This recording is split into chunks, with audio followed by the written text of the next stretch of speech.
Court में मेरे ख्याल में सलमान अकरम राजा साहब ने बहुत ही अच्छे दलाइल दिए हैं, उनमें बहुत जोर है, बहुत भार है। हम पूरी उम्मीद है कि वैसे अदालत में जब इंसान आता है इसी उम्मीद के साथ आता है कि इंसाफ मिलेगा, तो हम आज भी पूरी उम्मीद है कि हमें इंसाफ ही मिलेगा इस अदालत से।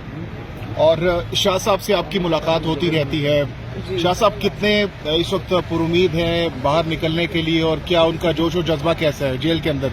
जी माशाअल्लाह, उनका जोश और जज्बा बिल्कुल बुलंद है, वो इस वक्त मजबूती से खड़े हैं, उनकी सेहत भी बिल्कुल ठीक है। हम आज ही बल्कि मिलकर आ रहे हैं उन्हें अडियाला से, क्योंकि आज समाअत होनी थी जिस पर स्टे है, तो वो पूरी उम्मीद है कि उन्हें हाई कोर्ट से ज़रूर इंसाफ मिलेगा, और इंशाल्लाह सुप्रीम कोर्ट में हम जा रहे हैं उनकी बेल एप्लीकेशन लेके, तो हम उस सिलसिले में भी बहुत पूरी उम्मीद है कि मेरिट्स पे उनको बेल ज़रूर मिलेगी। इलेक्शंस भी करीब हैं इस वक्त, क्या आप ऑन ग्राउंड है, तैयारियां कर रही हैं इलेक्शंस के हवाले से? ग्राउंड हम यहाँ ऑन ग्राउंड है। नहीं, और दूसरी चीज़ ये है कि सिर्फ दो चीज़ें ऐड करना चाहेंगे। एक तो आज हम वहाँ गए थे जब अडियाला जेल के अंदर, तो वहाँ सिर्फ साइफर की हेयरिंग नहीं थी, पिछली दो पेशियों के ऊपर जो बाकी बेल एप्लीकेशन थी चेयरमैन पीटीआई की भी और वाइस चेयरमैन की दोनों की, वो भी लगी हुई थी, लेकिन ना प्रोसिक्यूटर्स मौजूद थे ना आईओ मौजूद थे।